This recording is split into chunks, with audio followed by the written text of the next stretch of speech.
Hi guys, I'm here again. Hopefully this time it'll be a little bit more successful. Second time lucky, hopefully. Hi Zana, I can see you. Come and join.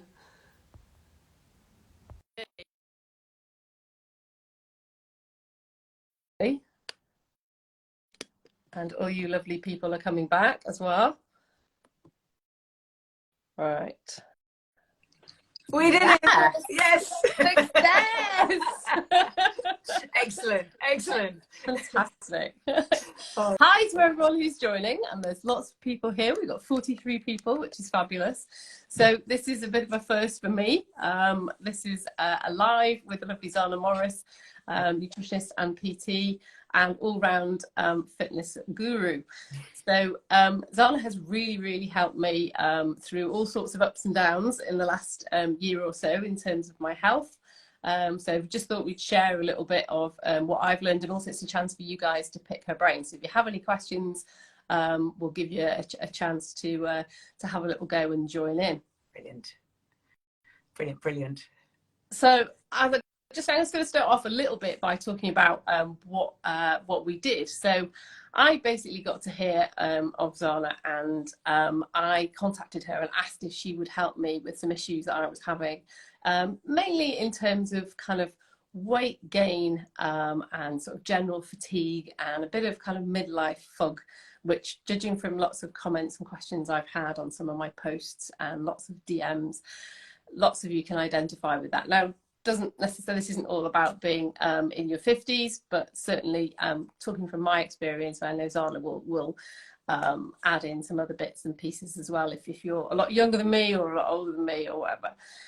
So to start off with, the first thing that we did was we had a consultation, and we talked about, you know, what my goals were. And one of my goals, not my only one, but was I definitely wanted to shift about a good chunk of weight that had settled itself around my midriff.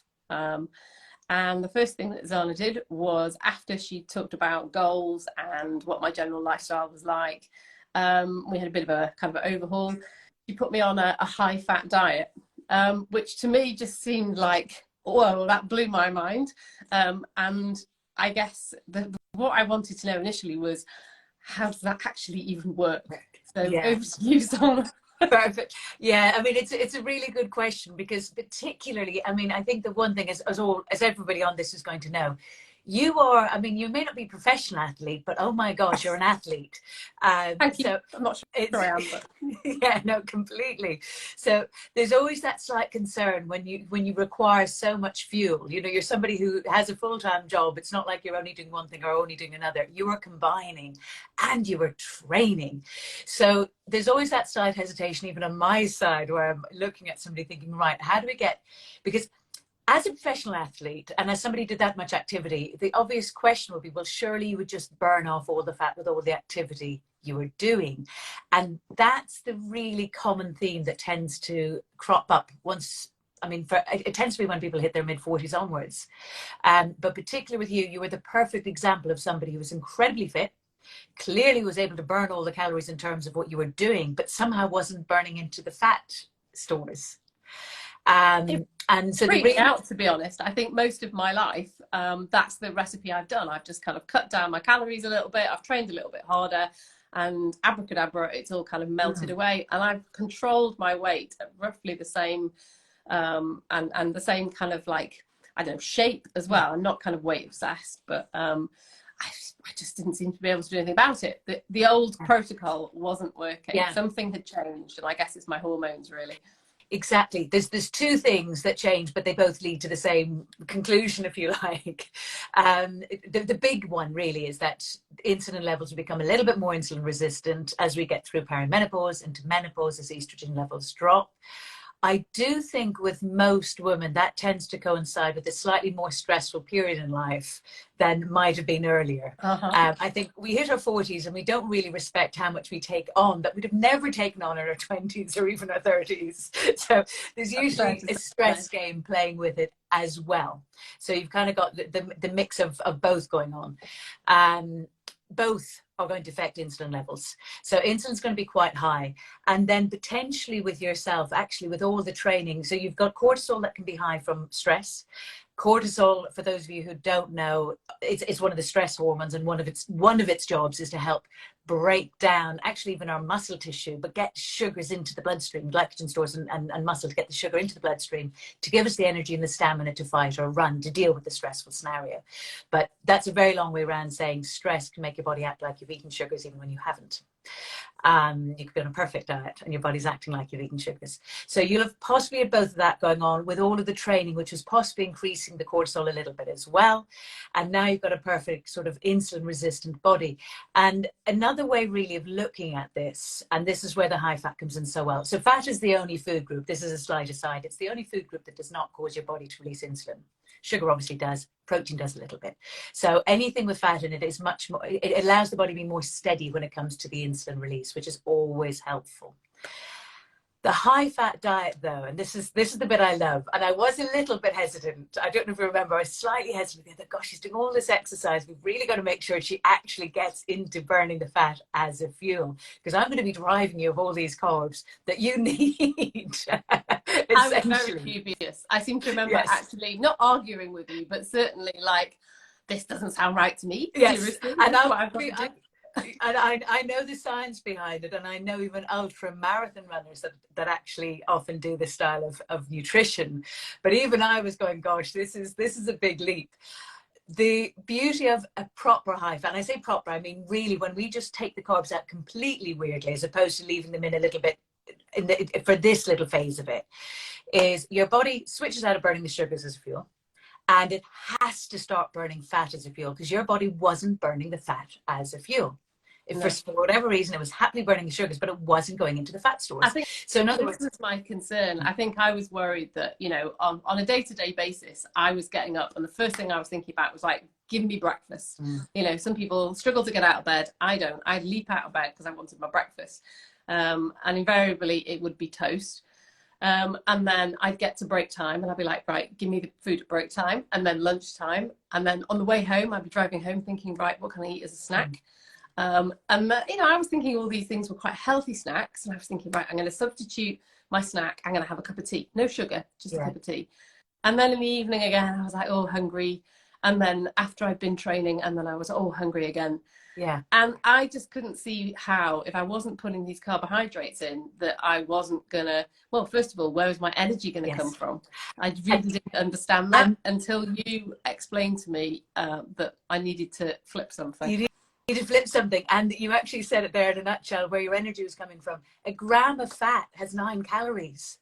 It's double the energy of a gram of carbohydrate or sugar, which is only 4 calories. So if you're burning fat for fuel and for energy, you have double the energy. That's the beauty of it. But the key is initially to train your body into burning it. So it's got to make that flip. Which it definitely wasn't doing beforehand. No, and that's why at every gap, and it's a thing that comes up a lot with clients, is that idea that A, they can't intermittent fast because they'd get too lightheaded, or they can't go to the gym without eating beforehand because they'd get lightheaded. And the reason for both of those is the body is heavily sugar dependent. There's not enough fuel in there. It's not flipping into fat stores. Now I'm talking here if somebody has, and I don't mean necessarily overweight, but a little bit of fat stores. If you've somebody super slim, this might be a different conversation because there may be no backup fuel there at all. But in almost every case with the clients I see, there's always even just a little bit of backup fuel, not a lot, but a little bit. And as long as there's that little bit there, you should be able to train without eating or do the intermittent fasting. Now, I don't mean that flippantly. I wouldn't say just go do it. I don't mean that. I mean, your body should be switching into burning that fat for the backup fuel. In those gaps. I had lots of questions when I first started working with you, and I did a few posts on Instagram about, you know, things like, first of all, you know, are you counting calories? And the answer is no. I really didn't count calories at all, and I don't count calories now. I mean, I'm aware of the kind of energy content of food, partly because I'm interested, partly through working with you, and partly, you know, as a biology teacher. But I definitely don't count calories. And the other question that people asked a lot was, what are you actually eating? And the other one was, how are you not, you know, sort of, as you touched on there, how are you not feeling dizzy or keeling over, you know, if you're going to the gym or if you're doing training and, you know, if you're not eating. So, and then you touched on intermittent fasting there as well. So I guess maybe we should pick those off one by one. Should we start Yes. with the intermittent fasting? Because I know that's a hot topic. Lots of people. Can I start with where you started, the calorie thing? I love that thing. You're the expert. You start. Well, well, you are now too. You've done it. Yeah. No, I'm not. The calorie thing is such a big one because we all assume a calorie is a calorie is a calorie. It's not. What your body does with that calorie that counts. And the thing is you can have a low calorie or high calorie diet, but if your body's using all the calories, it doesn't matter. If it's not, if it's getting sugar, for example, calorie from sugar causes an insulin release. A calorie from fat doesn't. So these two calories are not the same, completely different. The lovely thing about the high fat, which is I think what you noticed with it, is if you're on it, and I say on it properly, now what I'm talking about here is the specific initial phase, because then you can go on a more moderate version, which is slightly different. But this initial phase, when you're on it very tightly, there's the most extraordinary thing happens, and it's always fascinated me, and I love it. And it's that if you have fat to lose, if you're very overweight, you'd find your appetite just goes. You feel full, you feel like you've eaten. But if you're very underweight, you'd want to eat 6 times a day. So you could be on 4,000 calories, and if you had fat around the middle, you'd still lose them. I had one girl recently, I was making her eat 5 times a day. She didn't have that much weight to lose. She probably had about a stone weight to lose. She was eating 5 times a day. Honestly, if we counted the calories, I would say it was certainly in the mid 3,000s. She's still losing fat. But you know it, and this is the bit that I find extraordinary, is it becomes organic. You'll feel it. You'll feel either full or you'll feel properly hungry. If you don't, if you just don't, it's not like you're mentally making yourself not eat. You just don't feel like it, or you really do, and you know you've got to. And the rule with that high fat is if you're hungry, you eat, and if you're not hungry, you don't. And I have to say, I mean, I know you said initially we were going to do the high fat diet for like a week or sort of 8 to 10 days, was it? Yes. And actually, I enjoyed it so much and it worked so well. I think I did it for a fortnight. Yeah. Now in that period of time, I think I lost about 10 pounds, which absolutely blew my mind. But I mean, that was great. And it was, you know, what I wanted to do. And I have continued to lose some weight since then. And I keep reiterating, this is not all about weight loss, because the other things that came along with it were super important. The big highs and lows, the sort of rises, you know, the crashes went away. And I definitely did not feel hungry. I really didn't. I mean, I enjoyed what I was eating, but I just wasn't massively hungry. I think really important thing for you, and this is the bit that I think is important here, is because, as you said, this wasn't just about fat loss. The really important thing for you is we trained your body back into burning fat as a fuel. Now there's an issue when the body is fully reliant on sugar burning, and this is the issue, particularly for us lot as we get older. This is a big one. When you have that gap between meals, what will happen, and you're getting hungry or lightheaded, your body, the first thing your body's going to go for is not your body fat. If it doesn't know how to flip into fat burning, if it's used to burning sugars, it's not going to go into your body fat. It's going to look for sugars, and it will find those sugars in your glycogen and muscle stores. Now, you as an athlete couldn't afford to be losing muscle. No. And obviously we do, don't we? We lose muscle gradually. We do already. 35 onwards? Well, from the age of 30 onwards, we're apparently losing it we're losing it at the rate of £0.5 pound a year, which doesn't sound like much, but between the age of 30 and the age of 50, that's 10 pounds of muscle. And if you're an athlete, you can't afford to be losing it anyway, and with all the training you're trying to recover it. So if your body's really used to sugar burning, it's going to, every time there's that gap, it's going to go to your muscle stores. You're going to accelerate the muscle loss in order to release the sugar, because your muscle it breaks down into proteins, amino acids basically, and sugars, so it's going to constantly go to that. So in the long haul, part of the reason for doing that high fat wasn't just for the fat loss, it was to retrain your body back into being able to burn fat, which brings us back to that intermittent fasting. Because now that your body can burn fat as a fuel, and that's why you're not getting hungry, it's why you're not getting the crashes, it sort of protects your muscle a little bit more. It means then, rather than going for your muscle when it's running out of fuel, it's going for your fat, which is everything you need. I know, I mean, you can call it time restricted eating, intermittent fasting, whatever. And there's been a lot of interest from people, and a lot of other people have messaged me as well to say that it's something that, you know, a few ladies have messaged me and said they've been eating like that for years, and that, you know, it really, really works for them. And I guess, you know, it is something that is quite a personal thing. You know, when people are asking sort of, you know, does it matter when I start the, so to be clear, I was, and still am, eating in an 8-hour window. So I'm fasting for, or just not eating for 16 hours a day. So giving my microbes, my little microbiome, a bit of a rest and giving them a chance to multiply. And I have my 8-hour window normally starts, if I'm at work, at about 11:30-ish, which is break time at school. On a day off or a weekend, my window starts a lot later. So today, for example, I had my first meal at about 1 o'clock. And then the big question people are asking is, how are you not hungry? And I think the big key to that is following your advice to have plenty of protein in my evening meal. Yes, there's two keys to it. The first is, and you don't have to do what I'm about to say here in order to intermittent fast. Obviously, you really don't.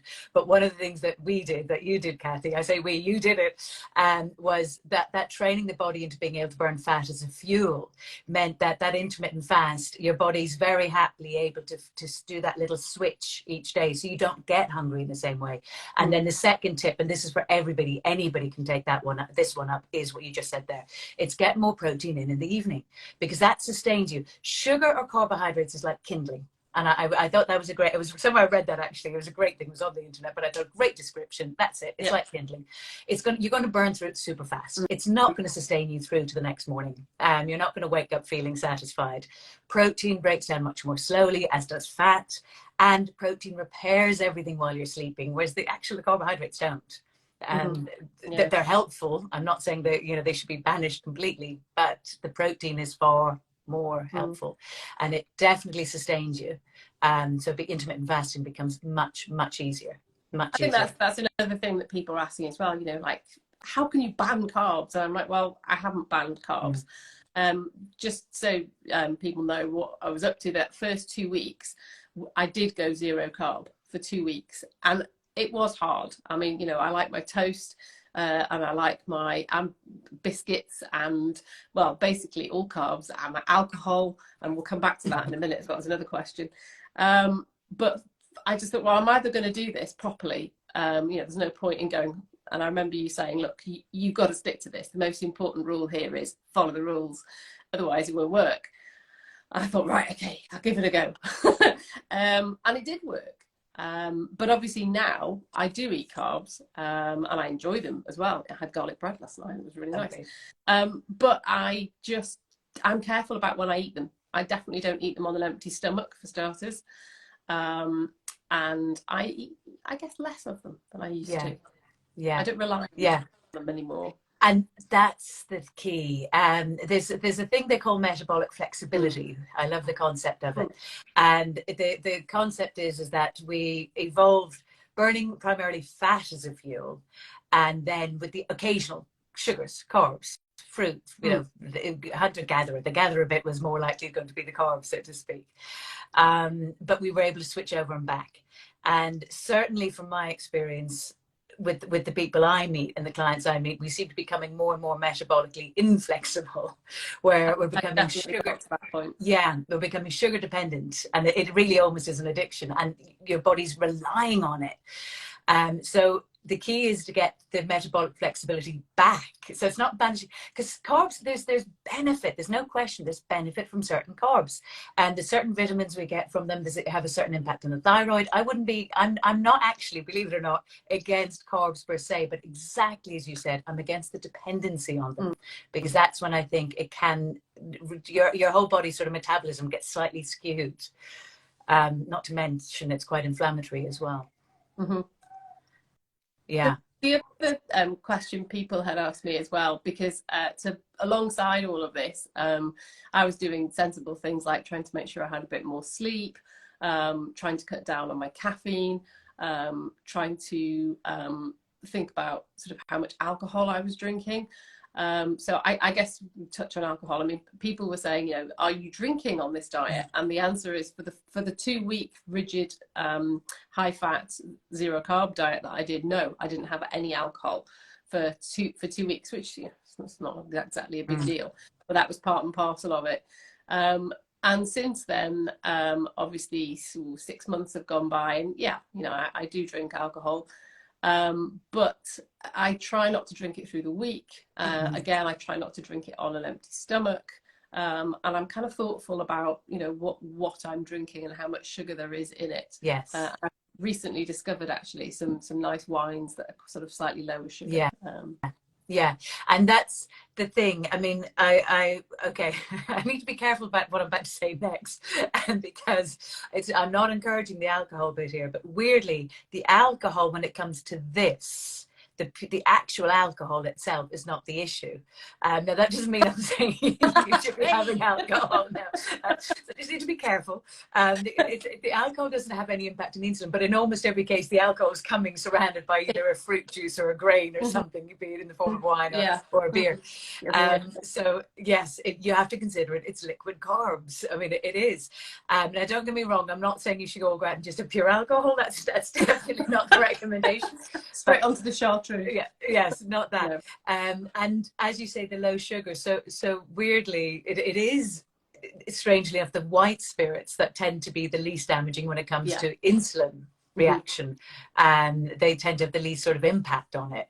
And then the scale kind of changes as you go into the coloured spirits, and then the wines, and then obviously the sweeter wines are going to be slightly worse, and so on and so forth.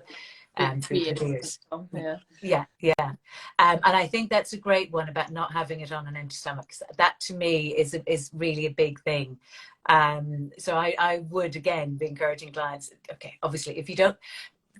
Just to be clear, I'm not saying that any amount of alcohol or alcoholic drinks is good for you. I don't think there's any research that shows this. But for the purpose of this conversation, most people are going to drink.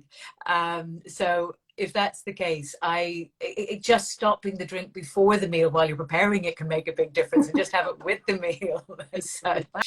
Yeah. It really does. Having the protein and the likes and the food with it can slow down that insulin hit. It does make a difference. It really does. Yeah. The other thing that I sort of discovered that blew my mind was this sort of principle of, I was thinking, right, okay, maybe I'm feeling hungry. This was obviously before I started all this. Maybe I'm feeling hungry because I'm thirsty. And instead of having a glass of water, I'd have a cup of tea or a cup of coffee.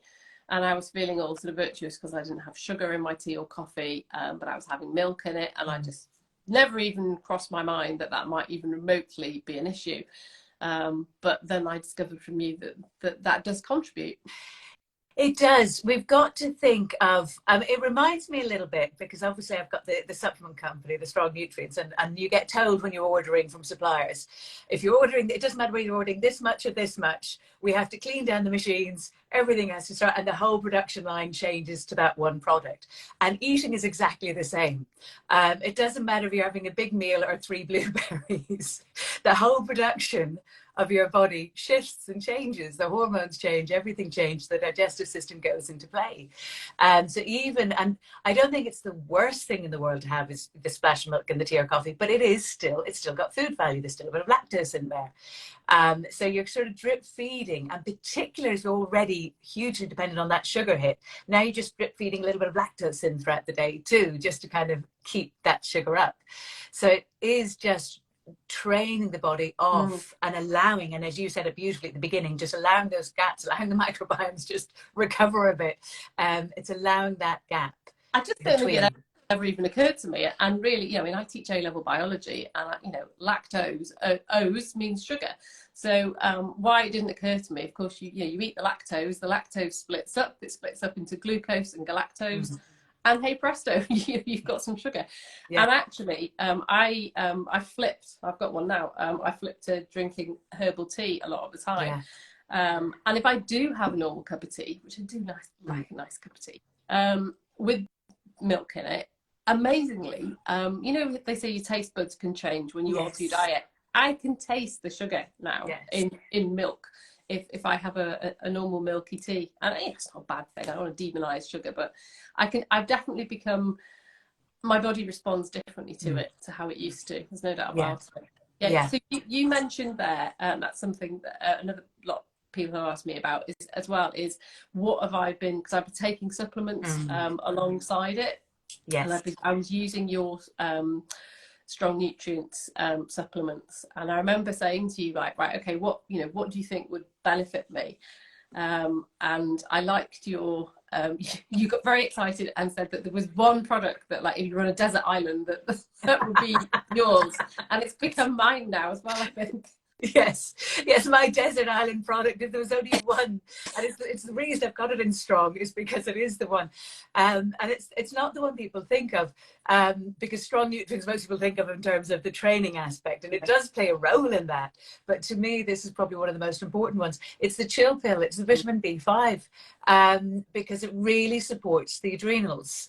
And when the adrenals are, well, back to what I was saying at the very beginning, when the adrenals are overworking from the adrenal production, the cortisol production, from a shape point of view, it does make it harder to get into shape, because that cortisol, as I said at the beginning, its job is to help break down glycogen and muscle to get the sugar out of it into the bloodstream so you have the energy to fight or run. So it's just like taking a cup of milk, except they've just taken the muscle on you. So if somebody's trying to lose fat, if the cortisol's too high, it doesn't help. If somebody's trying to build muscle, if the cortisol's too high, it doesn't help, because the cortisol's breaking down the muscle. Its job is to help that process. So I find, for me, and now just on a plain, in English, almost to say, on a normal day, the difference in terms of how you sleep is quite dramatic. How you feel, it makes an impact on mood. We used to call it the happy vitamin when I was studying nutrition, right, because of its impact on mood, but it's all connected to adrenals. And the other thing that I find fascinating, particularly again, because I think with a lot of your audience and certainly most of mine, where it's sort of either perimenopause, menopause, or just the other side of it. So that whole hormonal shift period, if you like, almost half of our steroid hormones, which is our estrogen, our progesterone, and our testosterone, are produced in our adrenals. So if the adrenals are sort of beaten up from stress and decades of caffeine and all the stimulants, if they're slightly underpowered, that's going to have a big knock-on effect, I believe, on all sorts of hormonal balances, as well as I said, making it difficult to lose the fat and potentially encouraging the muscle loss. So for me, if there was only one, that's where I start. And for no other reason than I just sleep better. Ignore the rest. Must admit, I mean, I've been taking chill pill now since we started working together back in, what was it, August last year. Yes. And I've not stopped taking it. And it's made a massive difference to sleep. Huge difference. I mean, it's difficult to pin it down to one thing. I can't say I am sleeping better because I'm taking chill pill, but there has been a noticeable difference in my sleep patterns, definitely. I still get, I don't know, it's full moon or still wild fluctuations in hormones that are still there, residual, kind of not quite through the menopause yet, but generally on the whole, I do sleep better. Yeah. I think it makes a big difference. And it's not saying, gosh, none of these are replacements for anything else, if you know what I mean. They're just, effectively, they're just nutrients. And from my experience, now we're not talking about herbs, we're not talking about anything sort of, my view on nutrition and supplements, my job, I'm involved with things that you can find in multiple sources. If it comes from one plant, I don't deal in it. That's herbal. Mine are kind of vitamins and minerals. And if it makes a difference, it means your body needed it. It's just natural nutrients that you do find in food, but just because of either the way we're living or the decades of a pattern that can sort of wear and tear, if you like, nutrients sort of being deprived from things, it can make such a difference just to get them in and balance. The other one for sleep, of course, particularly in this whole sort of perimenopause, menopausal stage, is magnesium, and that's the second one that we seem to need a lot more of as well. And particularly you with your training, you'd need a lot more of that, I suspect, because it helps make the ATP, which helps those energy molecules as well. And for those of you who don't know, I love this because most people don't realize this. Magnesium is involved in the regulation of melatonin, which is the hormone that people take to help them sleep. But it's got other benefits to it. There's so many benefits to magnesium. It goes on forever. Not quite, but nearly. Yeah, I've read a lot in the past about magnesium. It's something that, I've known that when we exercise, I used to have some magnesium spray that I used to spray on my legs after I'd been like doing marathon training and stuff like that, which don't know. That was a bit of a weird one. I'm not too sure No, about. the sprays apparently do Oh, work. right. Okay. Yeah. I've never actually used them, but they should get absorbed through the skin in the same Yeah. way, you know, you get your HRT gels going through, you know, Yeah. that can work through the skin. We've had a few questions actually. I've just is it okay to drink herbal teas during intermittent fasting, or do they contain sugar?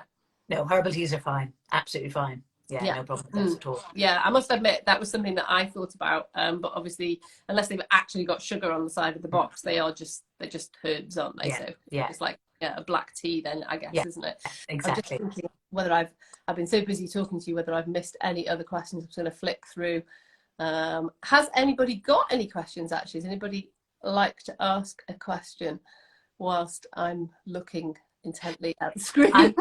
I'm going to, while we're talking here, because we were mentioning that with the desert island supplements, I want to mention that creatine one, because I think, again, for you, that was another lovely one that really helps with the stamina and the recovery with that training. That's another very, very good one if people are looking to protect the muscle and looking for the training. I don't like using the term edge, but it is a training edge. Yeah. To help with that. Well, all the edge I can get when it comes to training. Right. Can you have a cuppa with a little milk? Now, I personally am inclined to say no, if we're talking about the intermittent fast period. I'm assuming, Amanda, that you mean whilst you're having your fast. The fast, yeah. I'm inclined to discourage it at that point. Somebody's saying, do I have a guidance book? Yes, it's called The High Fat Diet. It's straightforward, the title. It's literally The High Fat Diet. So when the live is over, what I'm going to do is I'm going to share, I'll reshare my posts, because I know one of the questions that people have asked in the past is, what do you actually eat? Yes. Yes.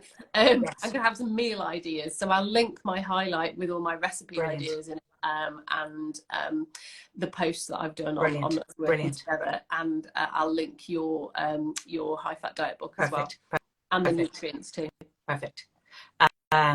Yes, and very briefly back to that question where I said I don't recommend it. There's some people that say there's a very certain amount you get away with in that fasting period, that it doesn't affect it. I personally just think don't. just fast. Give the body a complete break. The question really, I think, I wouldn't do milk or sugars, would be fat. So, your bulletproof coffee, where that concept came in, because complete like pure fat. What a bulletproof coffee is. Well, you could simplify it and say it's coffee with kind of double cream, but it has MCT oil in it, and it's got that extra. It's or butter in some cases, where it's really just as high of a dense fat you can get in with the coffee, and that doesn't seem to interfere with the fast. Because there's no sugars whatsoever going on, so it doesn't. I can remember actually when we were discussing what I was going to eat on, because I remember saying to you, "What can I actually eat?" There's me panicking, thinking, "I can't eat carbohydrates for this high-fat diet. What can I eat?" And I discovered that actually I could eat a lot. And I remember you saying, "Well, you can have." I said, "Oh, I need a cup of coffee in the morning," and you said, "Well, you can have double cream in it." I was like, I fancy that idea, and I am now addicted. Well, now the advantage you have now is because you don't eat a lot of carbs. Now, just to be clear, throwing fat in a high carbohydrate diet is not recommended. We're not just talking about adding fat in on top, just to be super clear. But once your body can flip into burning that fat as a fuel, having coffee and cream can really sustain you. Your body will use it. Your body really will use it and drive through. There, I can see a very end of one is, how long should I fast for? I just can't quite see the top end of that question. I've missed that one. There's a thing with intermittent fasting where, from my understanding, it's hour 14 to hour 16 are the magic 2 hours. Right. Now, I think any fast is good. Any gap is good. But that's where the body starts converting and switching the different forms of fat. Yeah.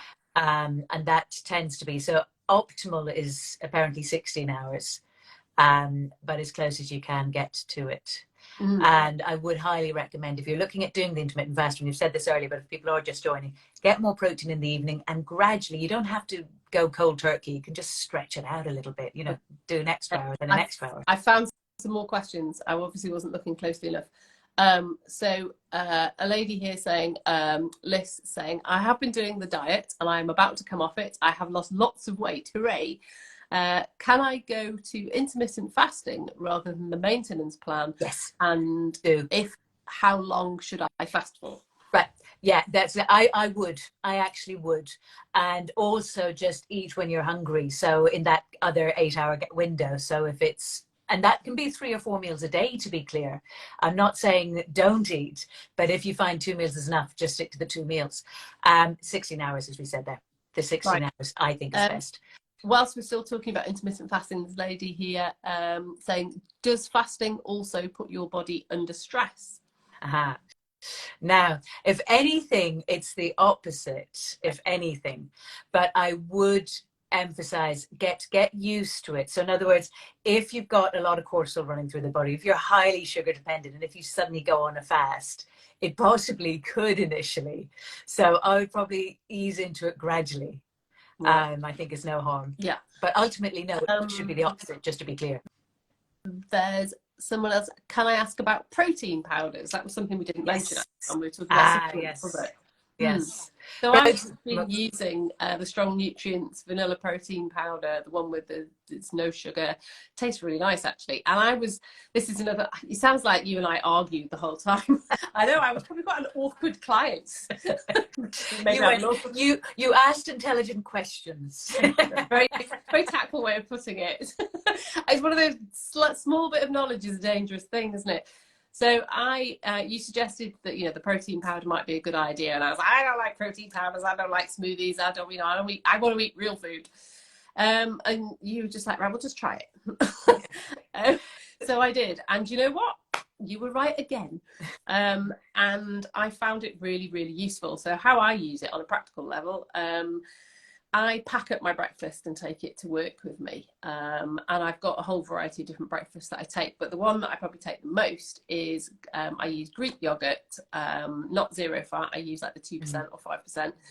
And I put a scoop of protein powder in it. So it tastes really nice and vanilla-y. And it just adds that extra bit of protein in. And then I shove a small handful of nuts and some berries of some sort in with it. Or in the evening, if I've had a meal in the evening that has been, I don't know, mainly veg-based, we try and go meat-free a couple of days a week. And I don't want to shove lots and lots of cheese or high-fat things in. So what I'll often do is I'll make myself a pudding, make myself a dessert. So I'll mix it up with almond milk and put some fruit in it. And just have it as an extra thing. So I don't often use it as a smoothie. But I mean, lots of people love smoothies, and it is great. My partner actually nicks it, and he likes it. Well, the lovely thing, because protein powders are an interesting one, and I've said this quite a few times before, and it sounds like just a sale. It's really not meant as one, genuinely. The reason I've got the casein protein and strong nutrients is because it is the only one I will use. Right. Okay. So it's not the other way around, so to speak. Yeah. And particularly when I kicked off with strong, it was quite hard to get pure casein. You get whey everywhere. Yeah. But just to get pure casein wasn't easy. Now, just to be clear, it's not vegan. So for anyone who's vegan, the casein is not for you, as in there's other forms of protein out there. Yeah. But it's the same protein you get in milk, in cheese. And when they divide the curds and whey, making the cheese, the whey used to be the waste product. And they'd feed that to the farm animals and the likes. And then obviously, because it's a waste product, there's just so much of it. And it is protein. I mean, it is a protein. It just doesn't seem to absorb quite as well, I think, as casein. Casein was the bit that would go off with the yogurt and the cheese. In other words, when you have your yogurt, that's what you're having. And it's just so highly absorbed, and it's really alkaline. And the fact it's so highly absorbed and slow release, we say, it means that you don't get an insulin spike and you stay fuller for much, much longer. And that to me is everything. And you hit the nail on the head when you said that there about the evening, because a lot of people don't want to have a big, heavy, what feels like a heavy protein meal in the evening. Now, I find with clients from a stamina point of view and an energy point of view, but also fat loss point of view, it works a lot better to have more protein in the evening than at lunchtime. And I mean, there is research and all the rest to show this, but if the body's hormones change as the day goes on. I suspect it's got a lot to do with the cortisol levels as well that change and has an effect on sugar levels and so on and so forth. But if you have a high protein breakfast, as in if it's too high, your insulin can go up and it's up for the day. But if you have a high protein evening meal, your body seems to react differently. So that's the time to get your protein in. But if you don't feel like all the fish and meat, the protein shake's a great way to top it up. You get it in that way. It just means as well, you know, obviously there's not just yourself to consider. I mean, you know, some people will just, you know, they're very focused and they will eat their own thing. Maybe their family will eat something else and whatever. But, you know, you've got to fit this around, unless you're eating, you know, living on your own. I guess you've got a partner, you've got family, other people to consider. And there is that sort of like, you know, my partner was actually quite keen to join in and do some of the, you know, it's actually changed his eating habits quite a lot as well. But, you know, that was just something he wanted to do. So I guess having that protein powder just gave me a little bit of flexibility in that I could eat pretty much, you know, something that we were both going to eat, maybe just have, I don't know, no rice or, you know, sort of not have potatoes with whatever we were going to have. And then if I felt like, okay, there wasn't enough protein in that, I could just have a protein pudding afterwards. Really. Yeah, it's a great way of doing it. It really is. I've got a lady here asking, I can really relate to this conversation. I'm also super active. How do I get in touch with you for help? ZanaMorris.com. You'll find there's a form that you can just, you know, fill out, one of these sort of inquiry things, and it'll come straight to me. Or you can come on my Instagram if you like as well, but ZanaMorris.com will do it. And the Instagram is Zana_Morris. Another one there, Catherine asking, do you have a guidance book? And you do, don't you? Have your, it's the high fat diet. The high fat diet. Yeah. I think I've answered, or you've answered most of these now. I don't think I've missed any. Okay. All right. I think we might have come to the end of the questions. Fabulous. So, yeah. Right. Well, unless anybody else has any questions, I think we've probably come to the end. Wrapped it for today. Fantastic. Fantastic. Well, thank you. And well done for getting on. We got there. We did. And you know what? It wasn't that bad in the end. I got all worked up about it, and actually it was fine. It was just like having a chat, just like we have done in the past. Right. I'll close this and I'll save it, and I'll figure out, technophobe, how to save it and hopefully share it on my grid as well. Wonderful. Well, thank you, Kathy. Thank you so much, Donna. It's been really, really helpful, and I hope everybody's enjoyed it too. Thanks for joining in, guys. It's been really, really, really nice to have. Has anybody got any more questions just before we go? Just make sure I haven't missed anything. Zoom to the bottom. There's some thank yous, helpful conversation. Okay, I'm not seeing any more questions. Thank you, guys. Thank you very much. Right. Have a lovely evening, folks. Bye. Bye. Okay.